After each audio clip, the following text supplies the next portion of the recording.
Hello, Tom Lyons here from MakingYouFindable.com, and I get a lot of requests on what I think a great strategy is for real estate agents when it comes to putting together their web presence. So what I've done here is create what's going to turn into 5 videos discussing web presence for a real estate agent and what they should be doing. And I think what I'm going to first start with is search engines, because there's a lot of questions on what do we do with search engines, what's the right strategy for search engines, how do I rank, should I do pay-per-click, all that sort of good stuff. So let's get started here. We'll move this into a better position as we expand this out. So there's really only a few search engines to worry about. Obviously there's Google. It has about 65% of the market. I'm saying that right now, which is September 2009. The percentages change, but they've been relatively stable. And then there's MSN with their new search engine called Bing. I'm sure some of you have seen the ads there, being the first decision engine. And then, of course, there's Yahoo, which has been around for a very long time with about 19% of the market overall. So 65% of the market, 9%, and then 19% of the market. So clearly, with that being said, you can see that Google is the one you should probably focus on.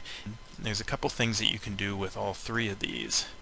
And the first one is paid per search, which is pay-per-click advertising, and then there's the natural placement. Now if you're looking at Google and you look at the right hand side of a Google search, you'll see the pay-per-click placements being done there with the AdWords campaign.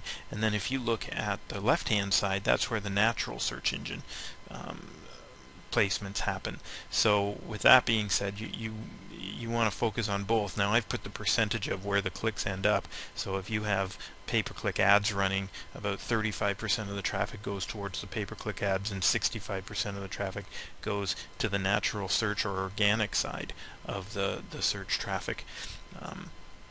But again, depending on who you talk to and which company's done the research, those numbers change a little bit, but not dramatically. So it's a good feel, and you can see why it's important to run both campaigns if you're going to capture leads across the board. So the first aspect, of course, is AdWords, and there's two elements that you really have to think about here, and that is which keywords are you going to target. So an example is if you're in a town like Bellevue,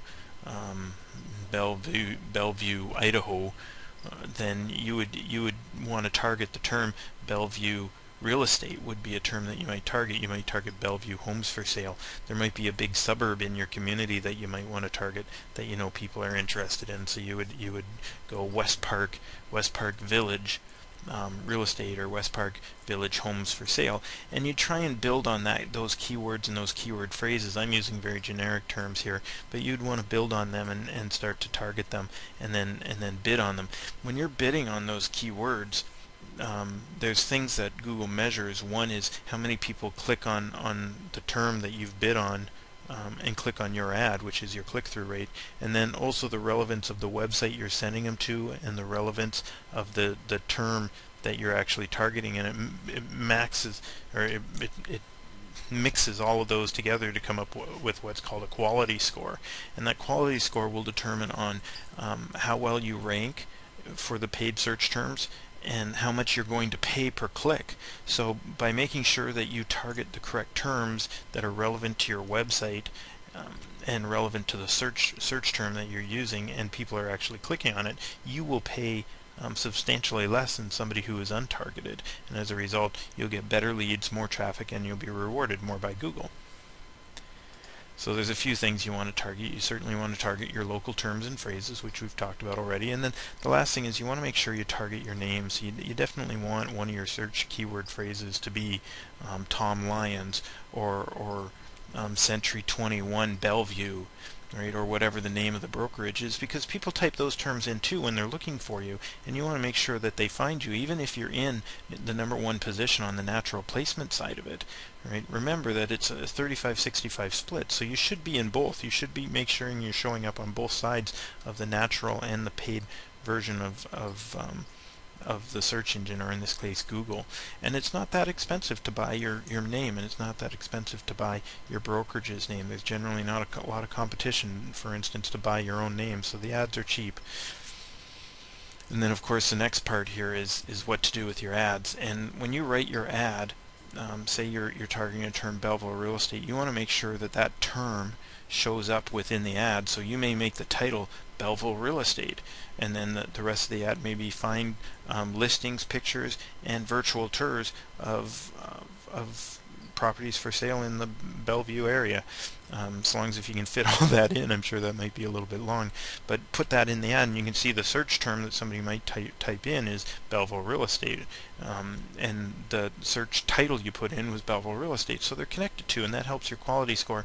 Plus, the evidence has shown up, and the data has shown that if you put your search term within the ad, more people will click on that ad, because that's what they were looking for to begin with. So it only makes sense, right? And then the next side is to test, and then test again. And Google's great for this because it allows you to run multiple ads for a single campaign against each other. So you might run an ad with the title, the headline Belleville real estate, and then run an ad with the exact same content, but you'll change the headline where it will say Belleville house for sale or Belleville homes for sale, and you'll run those two ads against each other and see which one performs better. And then when you find the one that performs better, you delete the old one, and then you retest. You write a new ad and you test it against the one that's performing better. And that way, over time, you improve your click-through rate, you lower your costs, and you get more traffic, more targeted traffic coming to your site. And this is all about targeted traffic at the end of the day. The same applies for Microsoft Ad Center, and the same applies for Yahoo Search Marketing. All three of them are their pay-per-click campaigns that each of those companies run. So now let's talk about the natural search side and what the secret is to getting good rankings.